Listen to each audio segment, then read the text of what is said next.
Hi, this is Dan again from Clean Guru, and today I promised you that we would talk about this idea of extremely profitable jobs or extremely profitable accounts. And is there anything better than that? And the answer may be yes. It's hard to believe, but it's true. Here's an example. First of all, I should say, I'm not talking about, there may be a healthy range of profit and maybe you're on the high end of that. I'm not talking about that. And in fact, that's what we encourage others to do.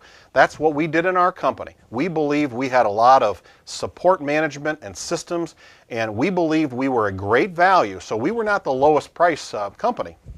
We really aimed to be on the high end of competitive.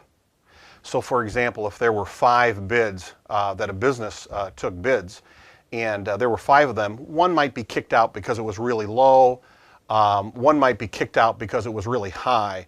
And then 3, let's say, we're in this competitive range, and that's where we wanted to be, but we were kind of on the high end of that, the high end of competitive. So I'm not talking about there is a range of profitability, and that's fine.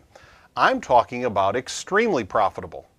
And in fact, today you might think, where in the world do you get an extremely profitable job anymore?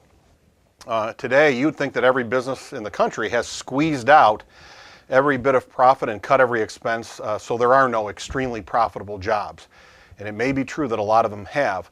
However, there's times when you can run into this, and it's something to take a look at. I can recall in our company, I believe it was a manufacturing company out of town. I think is where this came out, sometimes in outlying areas where there wasn't as much competition.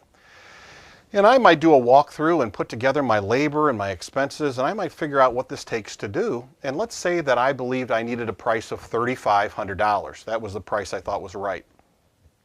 Well, it might be that my contact at that building happened to tell me. They might say, hey, listen, we're currently spending about $5,000 on this. And this may be before I submitted my bid. And it could have been very tempting because they really liked us. And in fact, I wasn't bidding in some cases against other competitors. We were sending out regular marketing. So they would raise their hand and say, are you sending me these letters? I would go out there and bid. It was just me bidding because they wanted to change cleaning companies. So that was a terrific situation for us. They really wanted to go to us. And they were very unhappy with who they had. So I was thinking $3,500, but before I bid, the gentleman lets me know they're paying $5,000. So that's about the level they're used to paying. Well, a person could think, I could charge $4,500 a month, and they'd still be happy because that's still quite a bit less than what they're paying.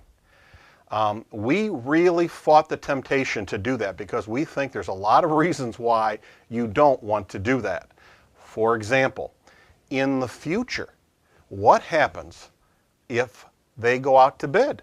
And they do, and they find out from 3 or 4 more competitive bids that all the bids were about $3,500 to $4,000, not up where you were at $4,500 to $5,000. They might feel that you took advantage of them, and in a way you did, because you knew what your healthy profit price would be. It's not that we didn't like having jobs that were profitable, we did. What we did not like is the vulnerability that extremely profitable jobs put us in a situation. We didn't like to live in the illusion that we were not in a competitive market. They may not have been bidding me out right then to other companies, just me bidding on it, but in the future they might take competitive bids. And then I would look in a poor light because it looked like I took advantage of them possibly. So we wanted to have a long-term healthy relationship with them that was profitable, but not extremely profitable at their expense. And by the way, it's not just us. We get calls at our office, and other cleaning companies do come across this, where you find it can be a medical building, some manufacturing building, somebody that you find that when you compare what you believe they need to be paying with what they're used to paying, there's quite a difference. And you could say, well, I could really raise my price. Our suggestion is that you not do that, that you think long term. So it's a matter of trust.